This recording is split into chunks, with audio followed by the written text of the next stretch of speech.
하나님, 이 고요한 미명의 시간에 주의 말씀을 듣기 원합니다.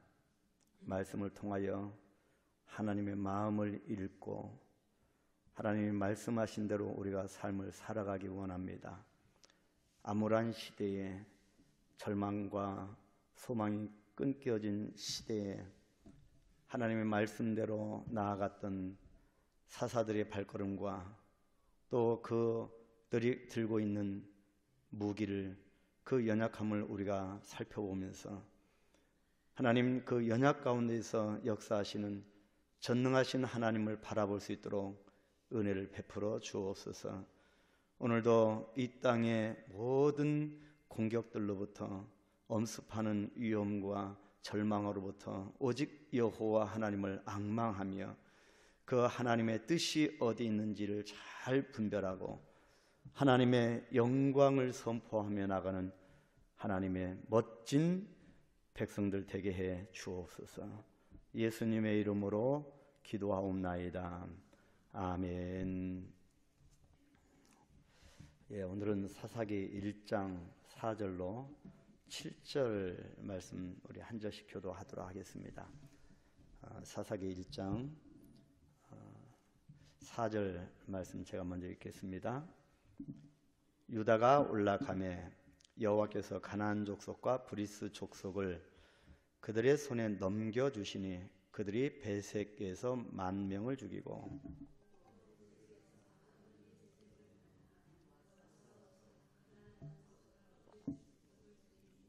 아도니 베섹이 도망하는지라 그를 쫓아가서 잡아 그의 엄지 손가락과 엄지 발가락을 자르매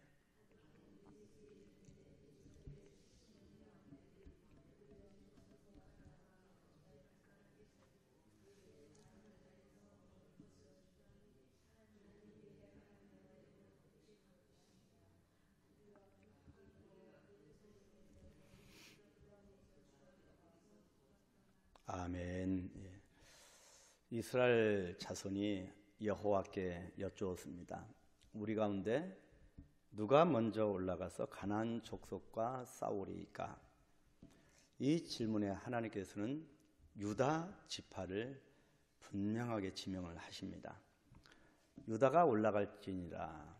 이 유다 지파는 가나안 남쪽에 정착한 지파들 중에서 가장 유력한 지파였습니다. 그래서 성경은 이 사사기에서 계속적으로 유다의 군사적 활동은 바로 온 이스라엘의 군사적 행보의 절반이나 차지할 정도로 그렇게 많은 비중을 들여서 그렇게 기록을 합니다. 하나님께서는 유다 지파를 선정하시면서 이스라엘의 불안과 초조함을 의식하시고 그들에게 승리를 약속하십니다. 그것이 우리가 보았던 2절 하반절에 보라 내가 이 땅을 그의 손에 넘겨주었노라. 그렇게 누가 올라갈까요? 이렇게 물어보는 그 질문 앞에서는 굉장한 불안과 초조감이 담겨 있다고 하는 거지요. 그것을 간파하시는 하나님은 그들에게, 이스라엘 백성들에게 바로 분명하게 승리할 것을, 내가 그의 손에 넘겨주었다고 분명히 함께 할 것을 말씀을 하십니다. 이것이 하나님의 약속이었습니다. 이런 약속을 우리는 순간순간 받습니다.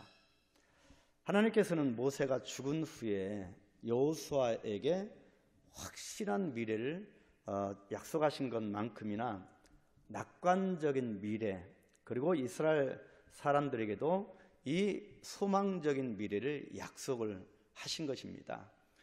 그래서 이 여호수아서에 모세가 죽은 후에 또 다른 여호와의 종 여호수아를 통하여 하나님이 역사를 이루어 가실 것을 말씀하셨는데, 사사기는 여호수아가 죽은 이후에 다른 여호와의 종이 기록되지 않았는데 하나님이 그렇게 초조하고 불안 가운데 있는 이스라엘 백성들에게 내가 직접 승리를 주겠다고 약속을 하시는 것입니다. 그렇기 때문에 하나님은 우리 곁을 한순간도 떠난 적이 없으신 분이십니다. 그런데 하나님께서 모세가 죽은 후에 여호수아에게 이렇게 확실한 약속을 약속하신 것처럼 이스라엘 백성들에게도 약속을 하셨다는 겁니다. 이것보다 더 확실한 승리가 어디 있겠습니까? 그런데 여기에서 문제가 있음을 발견하게 됩니다. 우리의 모습이기도 합니다. 하나님의 지명을 받은 유다 지파는 자신들의 영토 안에 일부 도시를 기업으로 받았던 시몬 지파에게 여호수아 19장을 보면 바로 이런 일부분을, 유다 지파의 일부분을 그 영토를 받는 그런 기록이 있습니다. 이런 시몬 지파에게 가나안 사람들을 상대로 같이 힘을 합해서 싸우자고 제안을 했고, 시몬 사람들도 그 제안을 받아들여 함께 배색을 쳤습니다. 그것이 3절 말씀의 기록입니다. 두 지파는 같은 어머니 레아에서 비롯된 자손들이었다고 창세기 29장 33절 35절에서 기록을 합니다. 같은 어머니 레아의 자손들이었습니다. 또 같은 지역에 기업을 받았기 때문에 연합이 더욱 쉬웠던 것으로 생각됩니다. 그러나 문제는 종종 우리가 신앙생활을 하면서 이런 실수를 범할 때가 많습니다. 이 문제는 하나님께서 유다 지파만을 지명하셨는데, 그리고 하나님께서 분명히 승리를 약속까지 하셨는데도 시몬에게 도움을 청했다는 것입니다. 게다가 유다는 이스라엘에서 가장 큰 지파였고 시몬은 가장 작은 지파였습니다. 그렇기 때문에 시몬은 유다에게 이렇다 할 군사적 도움을 줄 만한 상황이 아니었다고 봐야 합니다. 그래서 많은 학자들은 이런 유다 지파의 행동을 불신에서 비롯된 불순종이다, 그렇게 말을 합니다.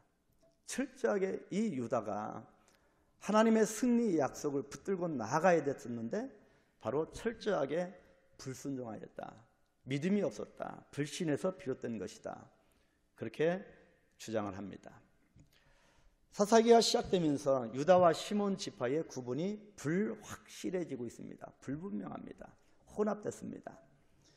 바로 이것은 우리 생각대로 믿는 모습도 보여줍니다. 하나님께서 성경을 통하여 철저하게 말씀하신 말씀대로 믿는 것이 아니라 우리의 생각, 우리의 경험으로 믿음을 만들어간다는 것이지요.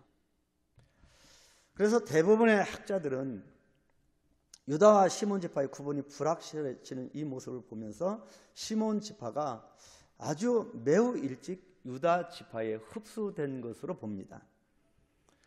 창세기 49장 5절에서 7절의 기록을 보게 되니까 야곱은 시몬과 레위 지파가 이스라엘 중에서 흩어질 것이라고 예언한 그런 기록이 있습니다.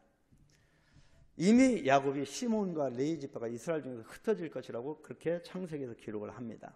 그렇게 예언했고, 여호수아 19장 9절을 한번 보니까 여호수아가 시몬 지파에게 특정한 영토를 할당하지 않았지만 거기에 보니까 분명하게 시몬 족속이 유다에게 할당된 지역에서 거주하는 것을 허락하였음을 기록하고 있습니다.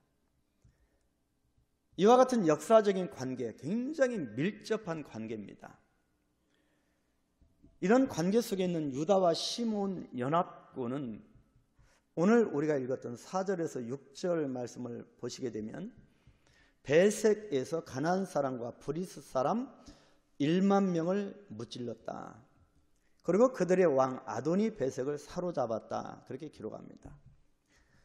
그런데 여기서 중요한 것은 유다와 시몬 지파의 노력이 결실을 맺어서 전쟁에서 승리했다고도 할 수 있지만 피상적으로 보면 승리한 것은 맞습니다. 그 승리가 바로 유다와 시몬 지파의 연합으로 인한 것이라고 볼 수도 있습니다. 그러나 4절 말씀에 분명하게 보면 여호와께서 적을 그들에게 넘겨주셨기 때문에 그들의 승리가 가능했다고 분명하게 성경은 기록을 하고 있습니다. 그들의 손에 넘겨주시니, 그 이후에 그들이 베색에서 10,000명을 죽이고 분명하게 하나님께서 그들의 손에 넘겨주셨습니다. 이런 가나안 땅 족속과 브리스 족속을 여호와께서 그들의 손에 붙여 주셨습니다. 그래서 승리가 온 것입니다. 승리는 하나님께서 이들에게 베풀어 주신 전적인 은혜였던 것입니다. 우리도 마찬가지로 전적인 하나님의 은혜로 살아갑니다. 하나님의 은혜가 아니면 우리가 일순간도 호흡을 할 수도 없는 미약한 존재입니다. 그럼에도 불구하고 우리는 종종 우리의 힘과 또 다른 같이 연합해서 승리했다고 그렇게 생각할 때가 많습니다. 하나님께서 먼저 앞서 행하셔서 승리를 주신 것입니다. 하나님의 은혜입니다. 모든 것은 하나님의 은혜입니다.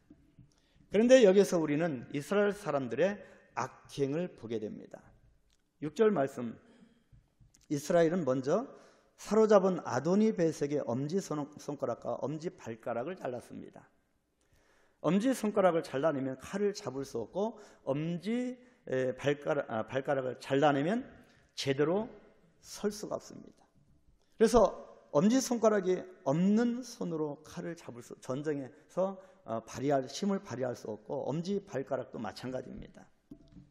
베색의 주권자를 칼도 잡을 수 없고 민첩하게 이동할 수도 없을 정도로 제구실을 못하는 지도자로 전락시켜버린 것입니다. 아도니베섹은 베색의 군주라고 하는 의미를 가지고 있습니다. 그는 70명의 소왕, 작은 왕들을 정복하고 그들의 엄지손가락과 엄지발가락을 잘라버렸었습니다. 이것이 가나안 사람들의 방법이었습니다. 신체적으로 장애가 있는 사람들은 종교적 혹은 사회적 업무 수행의 자격을 박탈당하였던 시대였습니다. 아도니베섹도 이스라엘에 의해 똑같은 형벌을 받았음을 7절에서 기록하고 있습니다. 그렇게 70명의 그 소왕들을 정복할 때 그렇게 악행을 저질렀던 아도니베섹이 똑같은 방법으로 이스라엘 사람들에게 그런 형벌을 받고 있음을 7절에서 기록합니다. 그래서 7절은 아도니베섹이 죽기 전에 자신이 심은 대로 거두었다라고 하는 취지의 유언입니다. 아도니베섹이 이르되 옛적에 70명의 왕들이 그들의 엄지손가락과 엄지발가락이 잘리고 내 상 아래에서 먹을 것을 줍더니 하나님이 내가 행한 대로 내게 갚으심으로, 내가 한 대로 하나님 나에게 갚으시는구나, 그렇게 유언을 합니다. 우상을 숭배하던 그가 이렇게 하나님을 고백하는 것은 고대 사람들 대부분이 그 삶을 신학적으로 이해했다고 하는 것을 보여줍니다. 가나안 사람 이방인이 하나님을 고백합니다. 아도니베섹은 자신의 운명을 신들의 정당한 심판으로 받아들였던 것입니다. 이방인들도 이런데 우리는 하나님을 진정으로 하나님답게 여겨야 합니다. 성경의 아도니베섹의 고백을 이곳에 기록하는 것은 분명한 목적이 있습니다. 이것을 우리는 지나쳐서는 안 될 중요한 교훈이 여기에 담겨 있습니다. 적을 공격하여서 적장을 생포하면 엄지손가락과 엄지발가락을 잘라서 수모를 주는 것은 하나님의 방법이 아닙니다. 바로 이방인이었던 가나안 사람들의 풍습이었고, 또 이러한 잔인성과 죄 때문에 하나님께서는 가나안 사람들에게서 땅을 빼앗습니다. 그래서 이스라엘 백성들에게 바로 가나안 정복 전쟁을 일으키게 하신 이유가 거기에 있고, 땅을 빼앗아서 이스라엘에게 주셨던 것입니다. 그렇기 때문에 계속 여기서 기록한 이 방법은 이스라엘의 방법이 아니고 가나안 땅의 풍습이었습니다. 그런데 선민이라고 자부하면서 가나안 정복에 나선 이스라엘이 그들의 칼에 망하는 자들의 그 가나안 풍습을 그대로 답습을 하고 있다고 하는 사실이 무섭습니다.